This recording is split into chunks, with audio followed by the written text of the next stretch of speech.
tous, bienvenue dans cette deuxième édition de webinaire du partenaire et vous, qui est un webinaire co-organisé entre le DAC 77 Nord et le DAC 77 Sud. Donc, c'est le premier webinaire départemental de l'année que nous organisons aujourd'hui. Moi, je suis Pauline Blondeau, je suis chef de projet au sein de l'association RT2S 77 qui porte le DAC 77 Sud. Et aujourd'hui, nous avons le plaisir d'accueillir les deux équipes spécialisées de soins infirmiers précarité de Seine-et-Marne qui vont se présenter, qui vont présenter leur mission, leur territoire d'intervention pour justement favoriser l'interconnaissance des différents acteurs.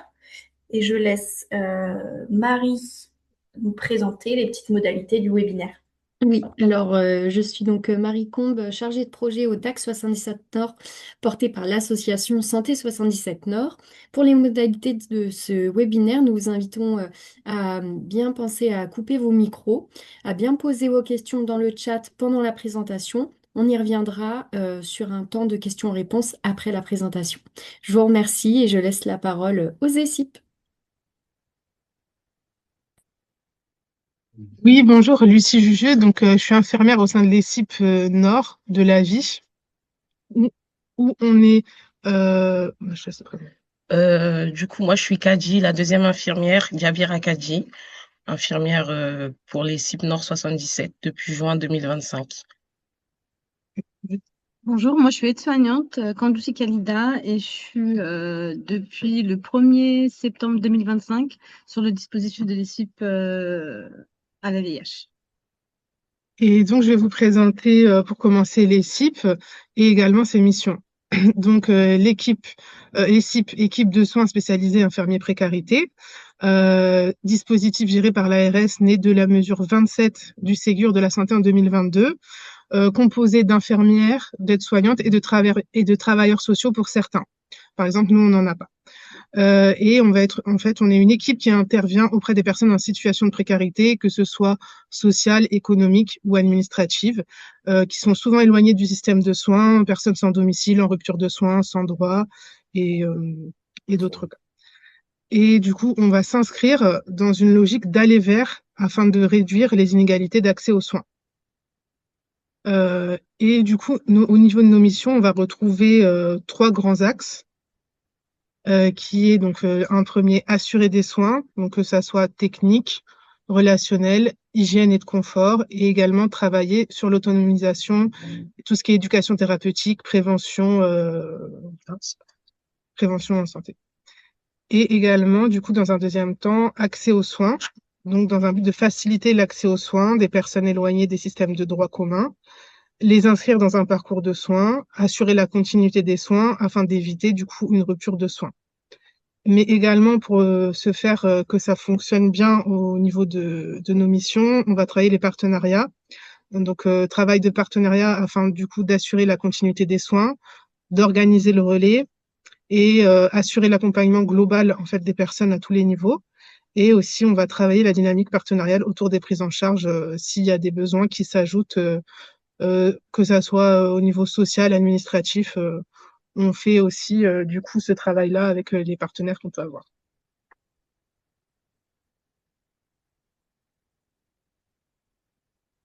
Donc, On se présente peut-être. moi, c'est Valérie. Je suis infirmière au sein de l'ESIP Sud 77 depuis l'ouverture euh, en janvier 2024.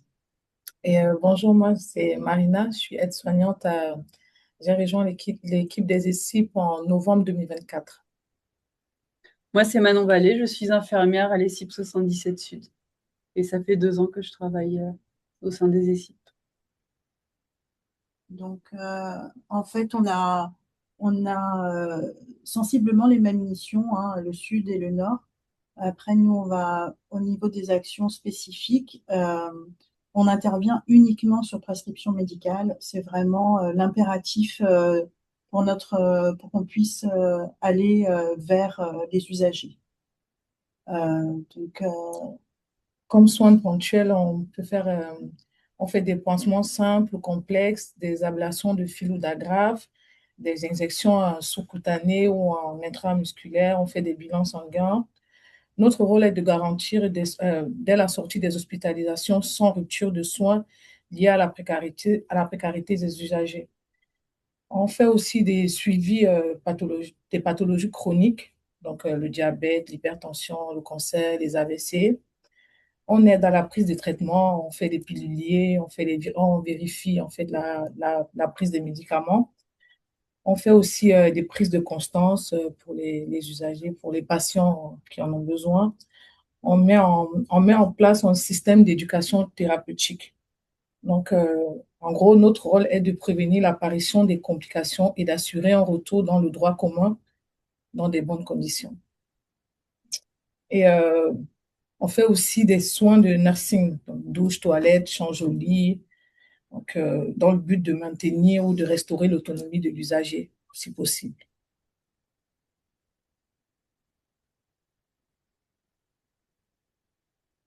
Du coup, on a chacun des spécificités. Oui, nous, dans le ESIP 77 Sud, nous avons 30 places. Nous sommes 3 infirmières et 3 aides-soignantes qui fonctionnent en binôme. On a aussi un travailleur social à mi-temps. On intervient 7 jours sur 7, de 8h à 19h30. Cependant, on a quand même des limites au niveau des soins. On ne peut pas assurer les soins nécessitant une surveillance 24 heures sur 24. Par exemple, les perfusions, les pansements VAC ou les chimios par voie intraveineuse, qui c'est plutôt de l'HAD. On va aussi parler des missions du travailleur social, qui est d'évaluer les situations sociales et administratives complexes, d'ouvrir et de maintenir les droits, santé, ressources, identité, prévenir les ruptures et sécuriser les parcours, orienter vers les dispositifs adaptés, hébergement, soins, social, coordonner avec les partenaires et l'équipe infirmière, mais aussi adapter l'accompagnement avec les proches, représentants si besoin.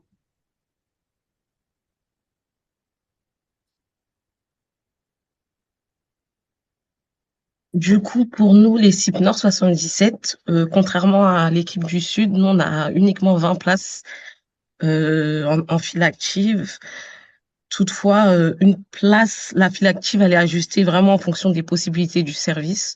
Ça veut dire on peut en avoir un petit peu moins en fonction de notre capacité à prendre en charge les situations. On intervient en binôme également en fonction des situations qu'on rencontre. Là, actuellement, on est 2 infirmières et une aide-soignante et on a un poste vacant. Donc, en fait, la composition des binômes, elle se fait vraiment en fonction de la nature des soins à réaliser, en fonction de la charge de travail et des compétences nécessaires. On a également 2 véhicules de service qui nous permettent vraiment d'assurer les déplacements sur les lieux des interventions qui peuvent être parfois très éloignés les uns des autres. On travaille là pour actuellement du lundi au vendredi de 8h à 18h, mais on a une continuité des soins le week-end, soit qui peut être fait par l'équipe, soit si on a uniquement, je sais pas moi, un soin, on va faire appel à des professionnels libéraux selon les situations. On a la chance d'avoir, on n'a pas encore la chance d'avoir un travailleur social, mais on a quand même une dynamique associative qui nous permet de travailler en transversalité à travers nos différents dispositifs. On a une MSP, une PAS, avec des collègues travailleurs sociaux qui peuvent nous aider, notamment dans des situations individuelles qui sont parfois complexes. Ça nous permet d'avoir vraiment un regard croisé pluridisciplinaire et ça nous permet d'échanger sur des difficultés ou des problématiques qu'on identifie lors de nos accompagnements.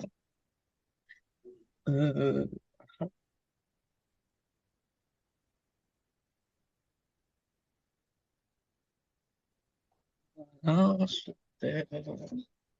Donc, l'ESIP Nord intervient sur tout le nord de la Seine-et-Marne. Il y a 240 communes. Les interventions sont directement sur les lieux de vie des personnes ou sur les structures d'accueil, d'hébergement ou d'insertion pour une prise en charge plus sécurisante pour la personne et pour leur confort. Ça peut être aussi des CADA, des UDA ou à la rue. Le principe, c'est vraiment d'intervenir sur les lieux de vie des personnes pour pouvoir les prendre en charge dans la continuité des soins et qu'il n'y ait pas de rupture de soins. Le mode d'adressage, pour l'ICIP Nord, donc il se fait sur un support qui est une fiche saisine.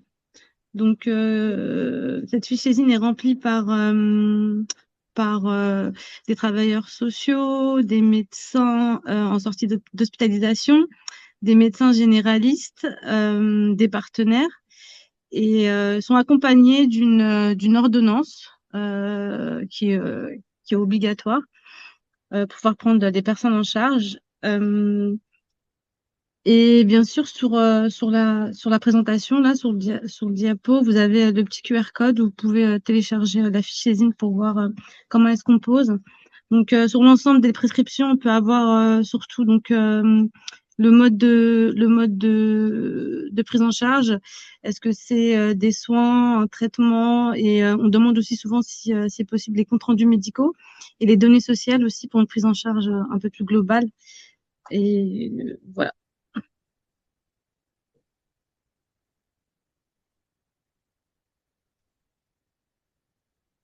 Donc là, on va parler un peu plus de la commission, de l'évaluation et de la prise en charge.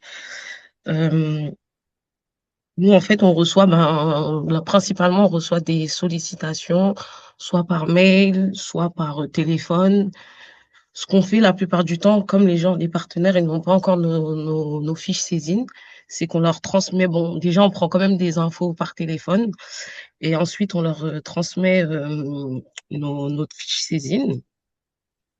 Si la demande, elle correspond à nos critères, on analyse la demande, et en fait, dans la mesure du possible, on essaye au maximum de faire une évaluation, parce que souvent,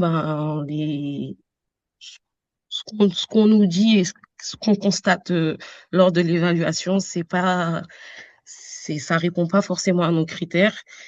Et surtout aussi, on fait des évaluations parce qu'il nous est arrivé des fois d'avoir des situations trop complexes et qui n'étaient pas faisables en termes de moyens pour les CIP. Donc voilà, on fait quand même des primo-évaluations. À ce jour, on a reçu 51 sollicitations. Donc, tout cas, nous confondus, que ce soit par téléphone, par email ou en direct. Lorsque la situation elle est nécessaire, elle le nécessite, on en discute en équipe. Donc, on fait une première rencontre. Lors de ce premier rendez-vous, on reprend un peu tous les éléments. On reprend la prescription médicale, le plus important. Si on a des comptes rendus médicaux qui sont disponibles aussi, on les reprend. On présente également aux personnes qu'on accompagne les missions de l'association et l'association en elle-même. Si tous les critères sont bons, donc on débute la prise en charge. Elle peut se faire de manière immédiate. C'est moi, les 8 heures. Ah!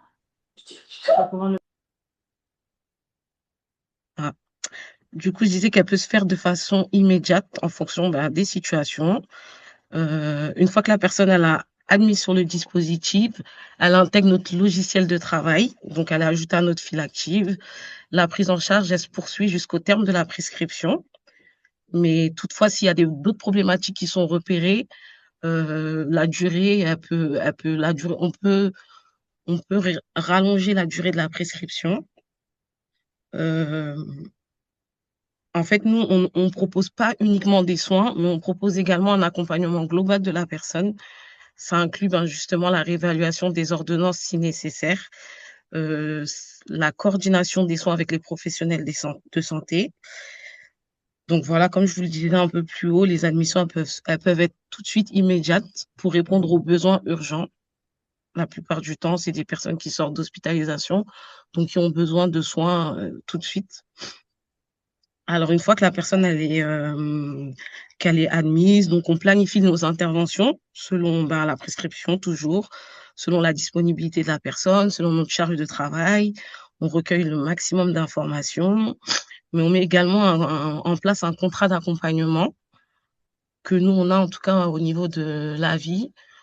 Ça permet en fait d'élaborer un projet d'accompagnement avec les personnes, que ce soit en termes de soins, mais d'autres choses, et d'avancer au mieux avec les personnes qu'on accompagne. Euh, on a des situations, comme je vous le disais un peu plus haut, on n'a pas de travailleurs sociaux, mais on a quand même la chance d'avoir d'autres dispositifs avec des travailleurs sociaux. Donc, quand les situations elles nous posent un peu problème niveau social et administratif, on s'appuie sur nos collègues qui font le nécessaire, ou nous-mêmes, hein, ça nous arrive également de rentrer en contact avec des travailleurs sociaux qui nous orientent les personnes. Mais on essaie vraiment en amont de s'assurer qu'il y ait bien un suivi social avec ces personnes-là, parce que malheureusement, ça peut avoir un impact très important dans notre prise en charge médicale. Donc, vraiment, dans l'évaluation aussi, on s'assure qu'il y ait un suivi social et que ce suivi il reste en place tout au long de la prise en charge, en tout cas, tout au long avant que la couverture maladie se mette en place. On fait également des actions complémentaires, comme des accompagnements à des rendez-vous médicaux. Ça nous est arrivé plusieurs fois d'accompagner des personnes pour certaines situations, notamment quand il y a barrière de la langue, quand il y a des difficultés de mobilité, des pathologies chroniques, ou quand on a des personnes qui sont non observantes. On peut les accompagner physiquement au rendez-vous et favoriser le raccrochage aux soins. On a également un interprétariat donc, professionnel qu'on utilise ponctuellement, quand on en a besoin en tout cas. Les fois où on en a eu besoin, là, on les a utilisés principalement lors des admissions, pour le recueil des données ou pour la présentation des missions de l'ESIP. Mais dans la majorité des cas, on privilégie l'équipe, on privilégie des moyens alternatifs, que ce soit des applications de traduction, des gestes, des mimes, des choses comme ça. Ensuite, l'accompagnement, il prend fin lorsque les soins ne sont plus nécessaires, lorsque on a un relais vers le droit commun qui est mis en place, ou lorsque la personne elle devient autonome, parce que je ne sais pas si on l'a dit plus haut, mais on peut faire également de l'éducation thérapeutique, notamment au niveau du diabète, on en a énormément. Et dès que les personnes elles sont assez autonomes, elles sortent quand on juge qu'elles sont assez autonomes, on les sort de notre file active. Mais voilà, comme dit plus haut, on s'assure qu'il y a un relais systématique et anticipé afin de garantir la continuité de la prise en charge. Et l'accompagnement, il peut être également prolongé si on juge que les prescriptions elles doivent être réévaluées, notamment pour exemple des pansements chroniques. On peut avoir des ordonnances pour 1 mois, mais si nous, en tant que soignants, on juge que il y a encore besoin de faire les soins, on se rapproche du médecin prescripteur pour renouveler l'ordonnance. Et quand on juge également qu'il y a un travail avec les partenaires qui est encore à faire, le soin il peut être terminé, mais si on estime qu'il y a encore de la coordination à faire, que le travail il n'est pas encore, que les missions en tout cas de l'ESIP elles sont pas terminées, on peut rester sur la situation. Également, pour tout ce qui va être refus, on va refuser certaines admissions si si c'est des personnes qui relèvent du droit commun, donc droit commun qui ont des droits ouverts, mais qui ont aussi accès au droit, parce qu'ils peuvent avoir des droits ouverts, mais vivent dans des logements précaires. Donc, on peut intervenir à ce niveau-là. On peut refuser également, logiquement, si la personne elle est hors de notre territoire d'intervention. Mais dans ces cas-là, en cas de refus, on essaye au maximum de réorienter vers des dispositifs adaptés, euh, malgré pour justement éviter qu'ils soient en rupture de soins. On répond pas en disant qu'on peut pas, on essaie de trouver d'autres alternatives. Par exemple, là, j'ai un exemple à vous donner. On avait on a une demande de prise en charge qui nous a été adressée par une association, par un partenaire. Et en fait, c'est une personne qui avait des droits ouverts, mais une personne qui était consommateur de drogue. Et en fait, l'asso, elle nous a adressé la demande de prise en charge en pensant que les libéraux ne pouvaient pas le prendre en charge. Donc, nous, ce qu'on a fait, c'est qu'on a quand même contacté les infirmières du secteur en leur exposant la situation. Et au final, ben, elles ont, elles ont accepté de prendre en charge la personne. Donc, voilà. Et aussi en cas de, excusez-moi, situation trop complexe. Que ce soit, ben, comme vous le disiez, cible du Sud, des chimiothérapies, des soins palliatifs, euh, des choses comme ça peut nous arriver de refuser. En ce qui concerne les spécificités de l'ESIP 77 Sud, donc on vous a déjà indiqué qu'on avait 30 places. On intervient sur un territoire qui est quand même assez large, hein, parce que le 77 est le département francilien le plus important, le plus étendu. Donc, nous, on peut intervenir sur plus de 272 communes.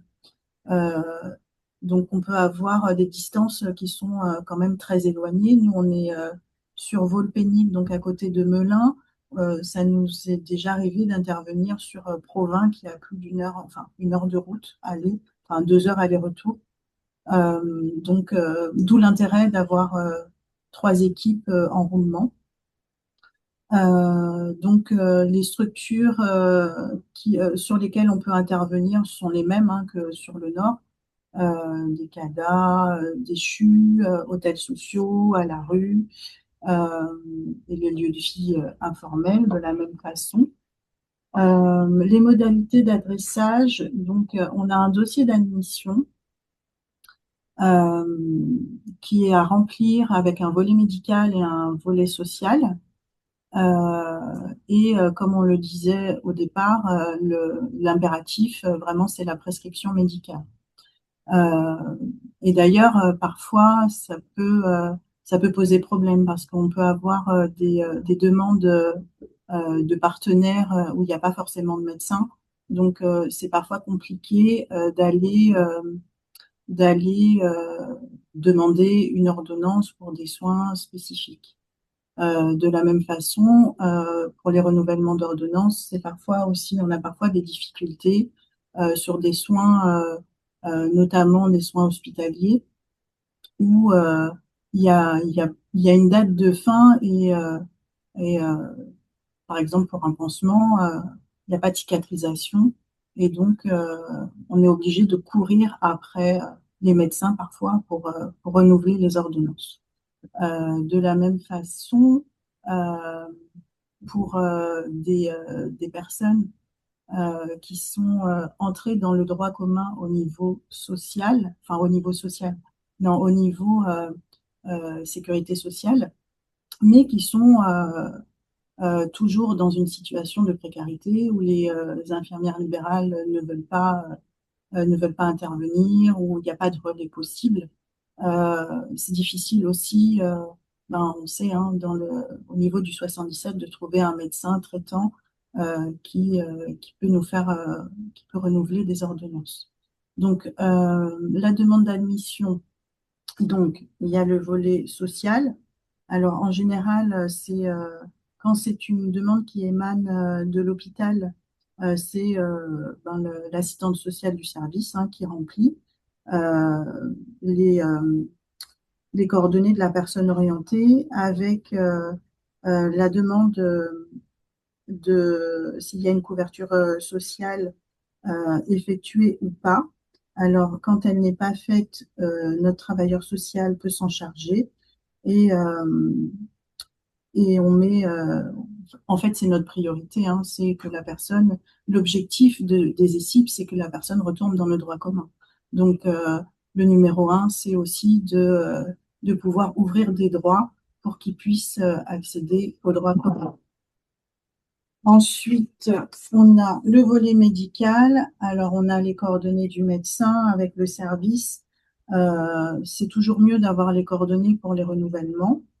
Et si la personne a un médecin traitant, c'est très rare, mais ça arrive, pour la continuité des soins. Et donc là, on déroule les pathologies qui motivent la demande d'admission, les antécédents, comme pour l'équipe 77 Nord, on essaie d'avoir le maximum d'informations, des comptes rendus médicaux, etc.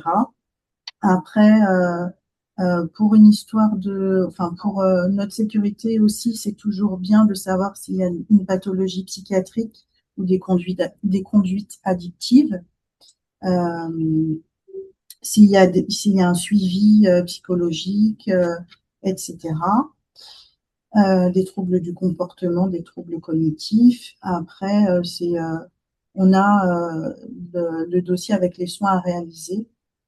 On essaie de demander que ce soit détaillé le plus possible, hein, la fréquence des soins,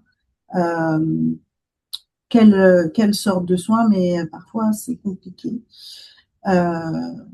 C'est compliqué pour les médecins, parfois.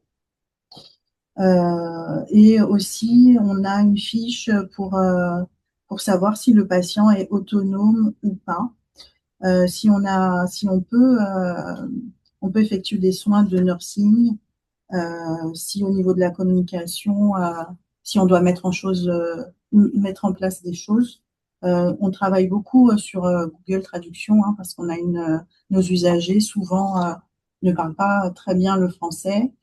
Donc pour pouvoir remplir le dossier correctement et pour effectuer les soins de la meilleure façon possible, c'est très important pour nous aussi.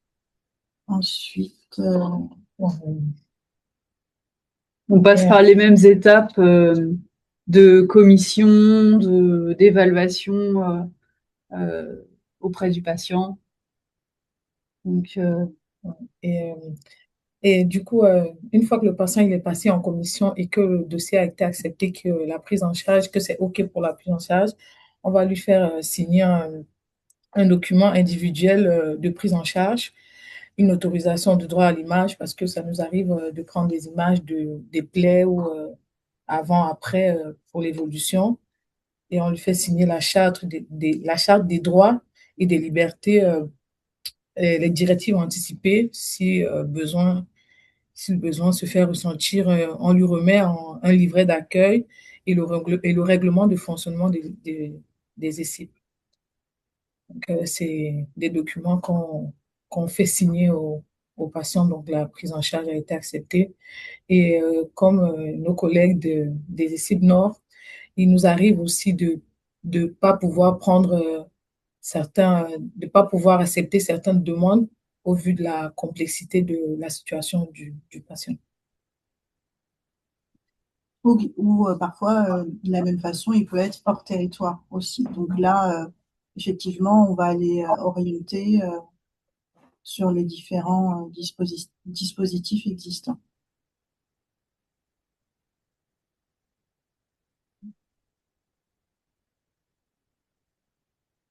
Du coup, les demandes d'admission pour les ESIP 77 Sud, en fait, on a un mail générique qui est esip77@citecaritas.fr. On a des numéros, en fait, nos infirmières peuvent répondre au numéro 06 62 17 02 88. Bon, je ne vais pas vous citer après, tout y est. On a un travailleur social aussi et nos locaux sont au 269 rue du Maréchal Juin à Vaux-le-Pénil. Et du coup, pour l'équipe ESIP 77 Nord, donc il faudrait, donc toutes les demandes nous sont à adresser sur le mail, donc du coup, esip@avih.org. Je vous épargne les numéros, mais 2 numéros enfin, on a chacune un numéro, un téléphone, toujours sur nous, un téléphone professionnel. Voilà. Et on est situé à l'œil.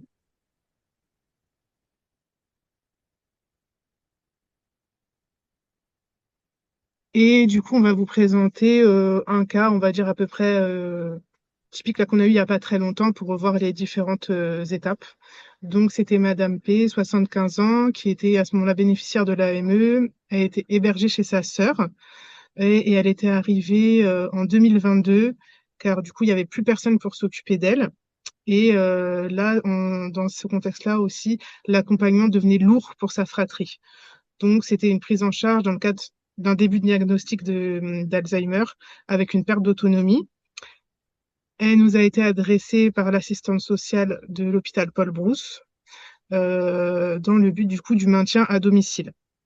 Sa prescription initiale était une aide à la toilette, faire le pilulier, prise de paramètres vitaux, poids et prise de sang si besoin. Donc, du coup, nous, les différentes étapes de la prise en charge, pour commencer, du coup, on a eu la prise de contact avec l'assistante sociale afin d'expliquer nos missions, de faire un point sur la situation sociale de la dame et administrative. Après, s'en est suivi un échange aussi pour demander si déjà une demande de SIAD était en cours, car c'était le critère principal très important préalable à notre prise en charge. Du coup, la demande de SIAD n'avait pas été faite. Donc, l'assistante sociale l'a faite. Après, une fois que c'était fait, du coup, on a pris contact avec la famille afin de pouvoir organiser une première évaluation pour voir évaluer du coup tous les besoins. Donc, on a fait une évaluation pour identifier les besoins. On a vu besoin de stimulation pour la toilette. Il y avait aussi une problématique pour la recherche d'orthophonistes et il y avait besoin de repères spatio-temporels dus à la pathologie de cette dame. Après, au vu de la situation, on avait pris contact avec le DAC Nord 77 afin d'éclaircir quelques points. Et à terme, on a pris en charge du coup la dame. On a été amené à faire gestion des rendez-vous spécifiques. Donc aussi le lien avec, on a essayé de trouver un orthophoniste. On avait été amené à appeler une association pour voir s'ils n'avaient pas des contacts pour un orthophoniste. Et après, on a fait aussi de la gestion des traitements avec la famille. Et du coup, au bout d'un mois, le SIAD, il a pris le relais et du coup, elle est sortie de la file active. Et dans nos diverses prises en charge, on a des partenaires toujours en évolution. Donc, du coup, comme là, on a fait appel au DAC Nord 77. Il y a aussi Equalis. Oui, pour les situations complexes, on fait souvent appel à eux. On a Equalis, on a toutes les assistantes sociales d'hôpitaux ou d'autres dispositifs, émergence. On a mis aussi un partenariat au sein de notre association avec plusieurs pharmacies et plusieurs laboratoires. Et on a la passe de ville du coup de notre association également, des médecins en partenariat et Aurore. Voilà.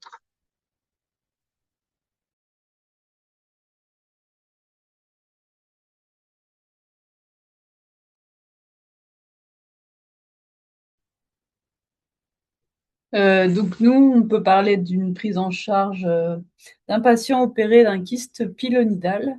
Donc la prescription était des soins locaux avec méchage quotidien pendant 10 jours. L'étape de la prise en charge a été plutôt simple. Réception du dossier d'admission de l'assistante sociale du service par mail, le contact, puis la visite d'évaluation au domicile du patient, où on a évalué le matériel spécifique, la fréquence et l'heure des passages. L'accord de prise en charge a été fait en commission, en équipe. La prise en charge du patient s'est faite avec des réajustements des prescriptions auprès du service, puisqu'il y a eu un retard de cicatrisation. La cicatrisation a duré plus de 2 mois, alors que le soin était prescrit pour 10 jours seulement. Et après ces 2 mois, sortie de la file active, voilà.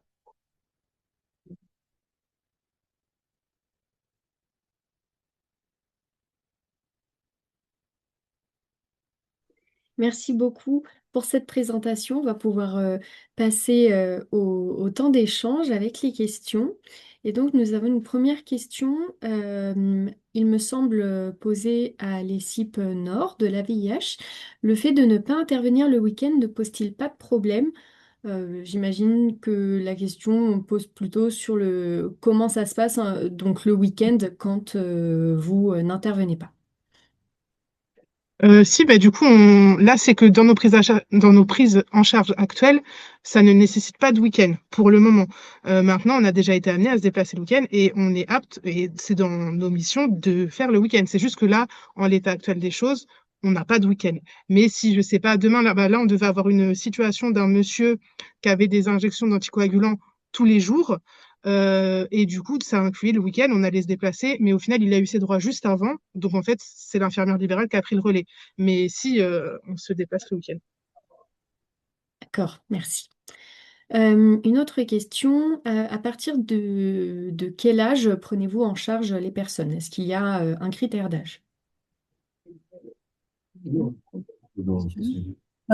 Nous, enfin, normalement, ce sont les personnes majeures, mais il nous est arrivé à plusieurs reprises de prendre des dossiers d'enfants.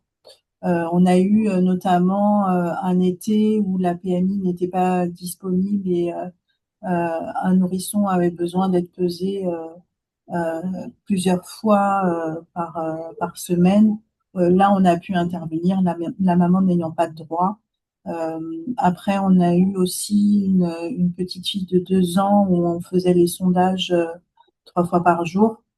Après, vraiment, il y a le souci de la précarité. Si les soins ne sont pas faits dans le droit commun et que les infirmières libérales ne peuvent pas intervenir pour une question financière, hein, tout simplement, euh, bah, on prend en charge le patient, bien entendu. Alors, pour nous, il n'y a pas de critère d'âge. On a déjà eu des enfants en bas âge, donc pour les CIP du Nord, il n'y a pas de critère. D'accord. Comment doit être rédigée la prescription médicale? Faut-il des éléments précis? Une prescription, j'ai envie de dire, c'est une prescription Classique. classique, Le BS. comme une prescription pour une infirmière libérale, avec le nombre de passages, le soin, et, La voilà, durée et du la soin. durée du soin. Après, parfois, pour les pansements, on a jusqu'à cicatrisation, c'est très bien aussi, hein. Ok. Et pour nous, c'est pareil, hein, une prescription classique pour une infirmière libérale. Après, juste, je sais pas si vous, les cibles du Sud, c'est pareil, mais nous, quand il nous arrive de faire des relais vers du droit commun, souvent les libéraux, ils nous demandent la mention BSI, bilan de soins infirmiers. Sans ça, ben, ils- malheureusement, pour une question financière, je pense qu'ils se font pas. Si, par exemple, ils ont des soins matin et soir, elles se feront facturer qu'un soin au lieu de deux. Donc, nous, là, ce qu'on essaye de faire, justement, quand on a accès au médecin prescripteur, c'est de lui demander directement de mettre la mention bilan de soins infirmiers. Comme ça, quand il y a un relais à faire, il n'y a pas besoin de, de retoucher à la prescription médicale. On n'a pas eu ce souci-là. Non, on n'a jamais eu non. Merci. Ensuite, Madame Soglo, qui est coordinatrice de service social à l'hôpital de Forcy, nous demande pour ce profil de patient en situation de précarité sans domicile fixe, pouvez-vous préciser ce que vous entendez par situation trop complexe, soins complexes ou situation sociale trop complexe? Est-ce que vous avez des critères pour lesquels, en effet, il y a vraiment cette difficulté et qui voilà, qui pose un point final sur vous, votre prise en charge.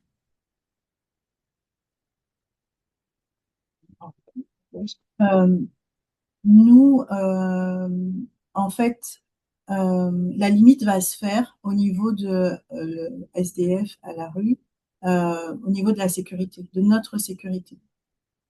Tant que déjà on intervient toujours en binôme, ce qui est sécurisant pour nous, Mais si on voit lors des premières interventions qu'il y a vraiment un risque, ben on va préférer arrêter la prise en charge et orienter vers un autre professionnel.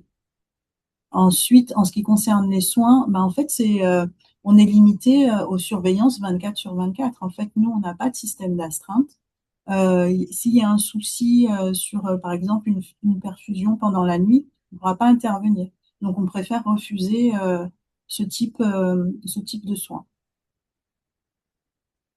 Mais on est amené quand même à intervenir auprès de ces publics-là Oui. et on se donne soit des rendez-vous dans la rue, soit ils viennent aussi dans nos locaux, Oui, ça arrive. soit on vient dans les lieux type nous, Carude, qu'ils fréquentent, mais on est assez malléable. Excusez-moi, je me permets juste de compléter, si c'est possible, ma question. Je pense surtout, par exemple, aux patients que nous accueillons dans notre service d'ORL qui sortent parfois avec des nutritions artificielles, donc sans domicile, et pour lesquels, via les places en stabilisation, ils sont refusés compte tenu de la prise en charge en soins. Est-ce que pour vous, c'est un critère bloquant ou au contraire, c'est un critère inclusif? Vous parlez des GEP, c'est ça? Enfin, les GPE? Oui, oui. Oui. Non, ce serait pas un facteur. Non, ce serait D'accord. on pourrait quelque le faire après en respectant les horaires, hein, Oui, effectivement, entre 8h et 19h30. oui, Si on doit passer la GEP sur la nuit, là, ce sera pas possible. d'accord, ok. Parce que, voilà, en effet, ce qui pose difficulté parfois pour les structures, notamment hôtelières, c'est ces prises en charge que les structures ne peuvent pas prendre en charge. Donc, avec un ESIP, c'est possible, par exemple, de mettre en avant la possibilité de mettre en place un ESIP pour sécuriser justement la prise en charge en soins. Oui, tout à fait. D'accord. Merci. Donc, J'avais juste une question. Du coup, vous entendez quoi exactement dans la prise en charge? C'est-à-dire, juste pour éclaircir au niveau de la prescription que vous feriez. C'est juste afin de mieux répondre. La question m'est posée, c'est ça? Oui, oui, Oui, exactement, pardon. pardon. Souvent, c'est des patients, alors les patients RL, donc c'est des patients qui ont une nutrition entérale ou ouais, une enfin parentérale, pardon, et qui ont des poches, donc ils sortent avec l'ANID, avec une livraison de poche, etc., pour la gestion de l'alimentation.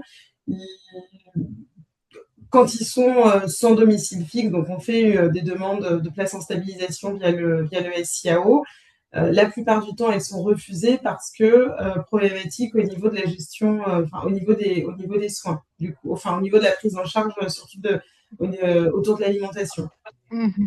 Oui, non, bah, nous, en tout cas, pour les CIP Nord, nous, ça serait problématique, du coup, au niveau de la surveillance, d'où on administre le soin. Je pense que nous, ça poserait problème.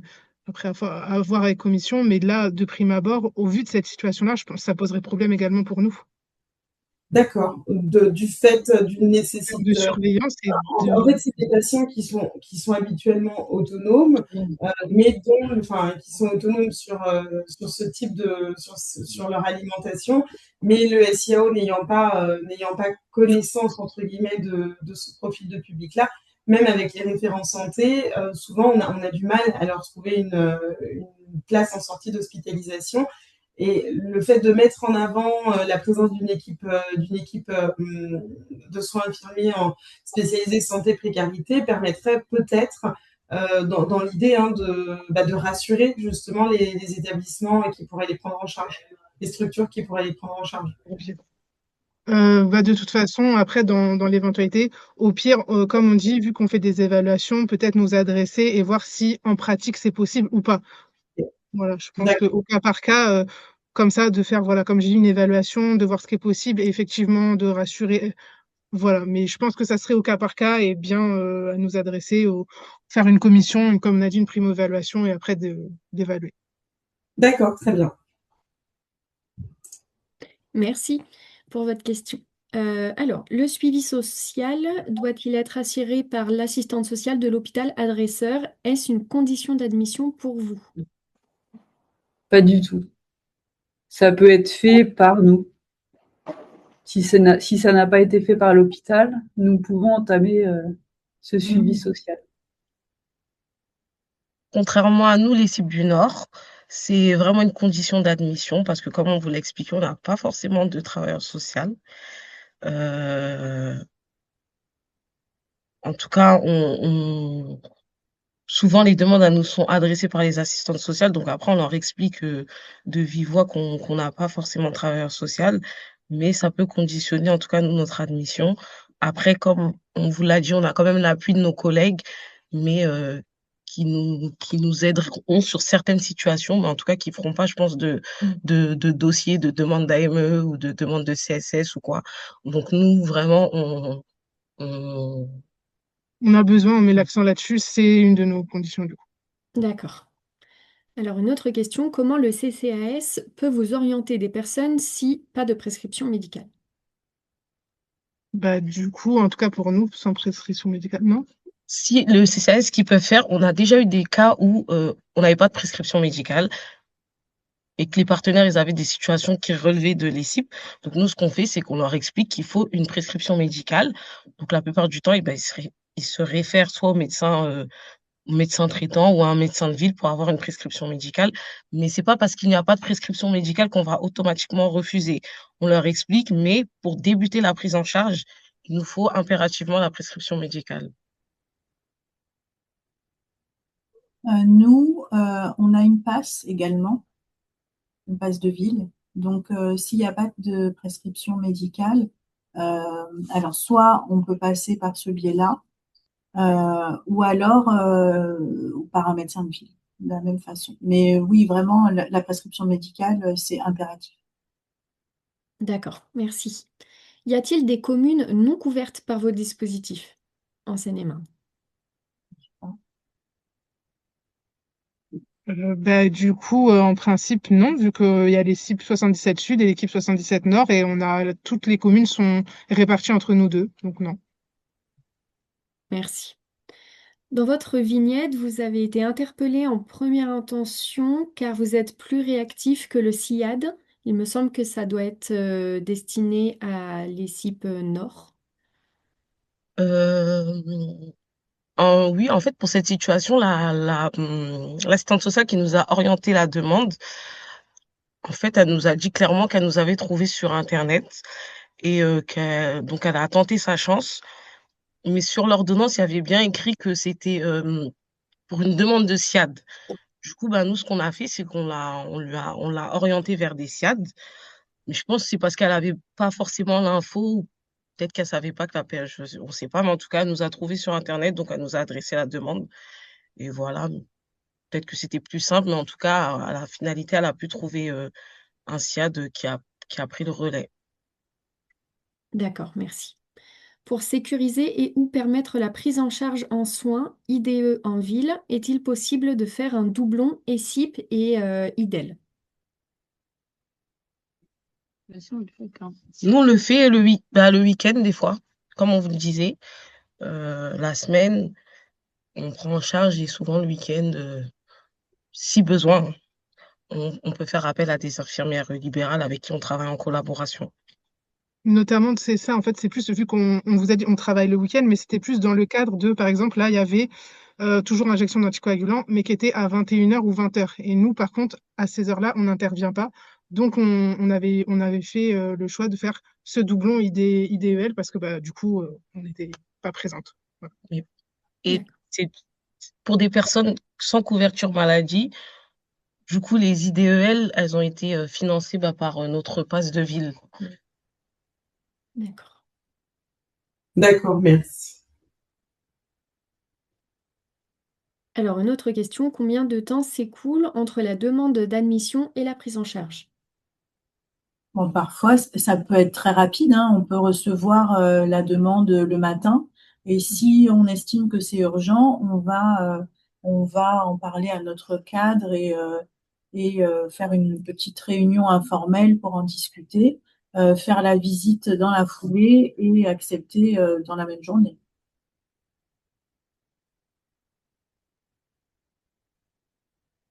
Et vous, Honor?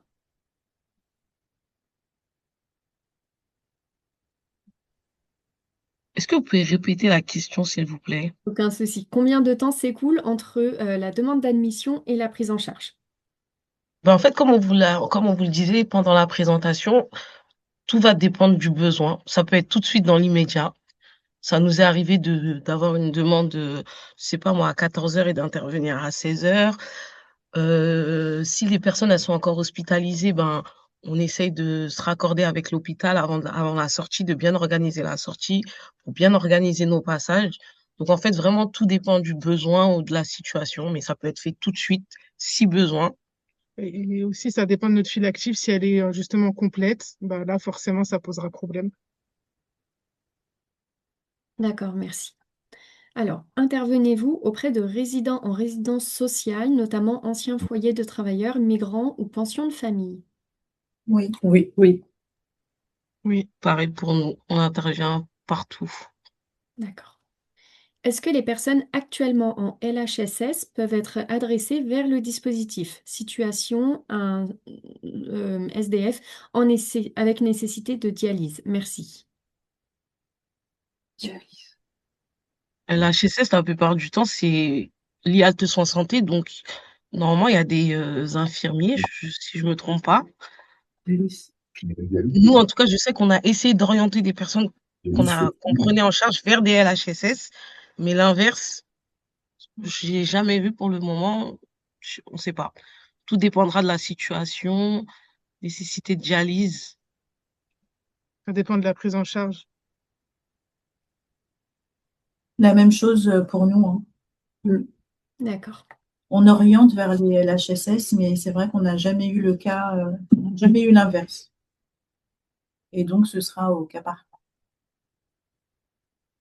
Alors, si un travailleur social d'un centre d'hébergement d'urgence vous oriente avec une prescription médicale, est-ce possible? Oui. Oui. Oui, pour nous aussi. Ok. Alors, une autre personne demande quelle est la différence entre un SIAD et une ESIP? Le SIAD, les personnes ont une couverture sociale. Ils ont des droits. Ils ont des droits et Les ESIP, aussi. la différence entre un SIAD et des ESIP, c'est que les personnes suivies par le SIAD, ils ont des droits, ils ont une couverture, ils ont une couverture, une sécurité, une couverture. Par contre, à l'ESIP, nous, on prend des personnes qui n'ont pas de couverture sociale du tout. Donc, c'est vraiment la cible, en fait, des ESIP. On prend également quand même des personnes qui ont des droits, mais qui sont dans la précarité. Et où le SIAD ne voudrait pas intervenir. D'accord. Alors, on a une autre question, il me semble destinée du coup à l'ESIP du Nord. Vous n'avez pas de travailleur social parce que vous ne trouvez pas ou parce que le poste n'existe pas dans votre équipe? Parce qu'on n'a pas la subvention pour un poste de travailleur social, ça a été demandé, mais pour l'instant pas accordé. D'accord. Alors, nous n'avons pas d'autres questions dans le chat, mais si une autre personne souhaite poser une question, elle peut directement prendre la parole oralement si elle le souhaite. Ou nous en écrire une nouvelle dans le chat. Je sais pas si ça marche le micro là. Oui, on vous Oui. entend. En fait, je reprécise par rapport à, enfin, c'est moi qui posais la question de la différence entre le SIAD et les CIP, c'est parce que je pense, bon, le monsieur du coup est décédé, mais c'était une personne qui normalement avait des droits à une complémentaire santé solidaire, mais les droits étaient bloqués parce que c'était avec participation et qu'il fallait qu'il a, enfin c'était un truc un peu stupide, mais il fallait qu'il ait un RIB d'un compte courant, ce qu'il n'avait pas. Est-ce que dans ces cas-là, vu que les droits sont là mais ne sont pas ouverts, ça peut aller vers les CIP ou c'est quand même plutôt le SIAD? Oui, a priori, là, vu qu'on est dans une situation de précarité et que de toute façon, il n'y a pas de... Moi, je dirais oui. Après, en fonction toujours des évaluations, je donne une réponse globale. Après, à voir en fonction des personnes sur place, voilà, et d'évaluation. Et du coup, parce que vous disiez, il fallait une prescription d'un médecin, est-ce que, parce que ce monsieur, il pouvait plus sortir de chez lui, ou il pouvait pas aller chercher ses médicaments, etc. Est-ce que si c'est une prescription, par exemple, par SOS médecin, ça peut passer ou Oui, pas? bien Oui, sûr. d'accord. Ok. Quand c'est un médecin, c'est bon. D'accord, je croyais qu'il fallait que ce soit le médecin traitant, c'est pour ça. Non, non, Non, pas s'il y en obligé. a plein qui n'ont pas de médecin traitant, même nous, là, qu'on D'accord, prend en charge. d'accord, très bien. Merci. Bonjour, je me permettais, alors je suis arrivée un petit peu en retard et je m'en excuse. Je m'adresse plutôt à l'équipe Nord parce que je suis sur le site de la Ferté-sous-Jouarre. Et je voulais savoir, en fait, on a une situation un petit peu complexe dans notre centre d'hébergement d'urgence. Une dame où il y a des problématiques psychiatriques, il y a des difficultés d'ordre d'hygiène et des difficultés à la toilette. Et aujourd'hui, elle aimerait bien être aidée par rapport à ça. Alors aujourd'hui, elle a une couverture médicale classique, mais on doit refaire la complémentaire santé solidaire. Et je voulais savoir si on aurait cette possibilité de vous l'orienter dans ce cadre-là, euh, euh, ou si elle pourrait être prise en charge en SIAD. La prise en charge en SIAD, c'est une possibilité, mais après, s'il n'y a pas de complémentaire, je sais pas au niveau comment ça se passe à ce niveau-là de facturation, etc. Je m'avance pas pour le SIAD, mais en principe, oui, elle peut avoir le SIAD. Maintenant, si jamais c'est le temps que la complémentaire santé solidarité va se mettre en place, ça nous est déjà arrivé, il me semble, d'intervenir aussi. Après, comme on a dit, en fonction de l'évaluation, on refait Et est-ce que le tour sur avec les besoins. des troubles psychiatriques avérés et une précarité, dans une grande précarité. Donc c'est pour ça que je me posais la question, est-ce que c'est plutôt vous ou et je vous avoue, sur ça, je suis un petit peu perdue. Bah, du coup, là, en l'occurrence, comme vous nous avez dit, vu qu'il y a cette problématique de refaire la complémentée santé et solidarité, dans ce laps de temps, nous, en fait, c'est ce qu'on fait. On avait fait, du coup, avec une autre dame aussi, le laps de temps, mais on va être une passerelle entre le SIAD et ce moment-là. Après, le SIAD prendra automatiquement le relais. Nous, ce qu'on conditionne en général et ce qu'on dit avant notre prise en charge, c'est qu'il faut qu'il y ait cette demande faite parce que de toute façon, on ne peut pas s'inscrire sur la durée, mais en étant passerelle. Donc, voilà. D'accord. Alors, est-ce qu'on pourrait, je ne sais pas à la suite si on pourrait avoir comment ça s'appelle, vos documents pour demande d'admission auprès de vos services. Et puis, je ferai la même chose, je me renseignerai auprès du SIAD parce que pour le coup, c'est une Alors, découverte pour moi. oui, tout à fait. On vous fait parvenir le support de présentation après ce webinaire et tous les documents, le support de présentation, les fiches saisines, voilà. Et les plaquettes également des deux ESIP. Très bien. Eh ben, merci beaucoup. Merci à vous, merci à tous pour vos questions. Merci aux deux ESIP de Seine-et-Marne pour cette présentation. Je vous mets tout de suite dans le chat notre petit questionnaire de satisfaction si vous pouvez prendre tous 2 minutes pour y répondre. Et donc, comme je le disais, nous vous enverrons suite à ce webinaire tous les éléments voilà, avec le support de présentation également. Et bon après-midi à tous. Merci. Merci. Merci, au revoir. Au revoir.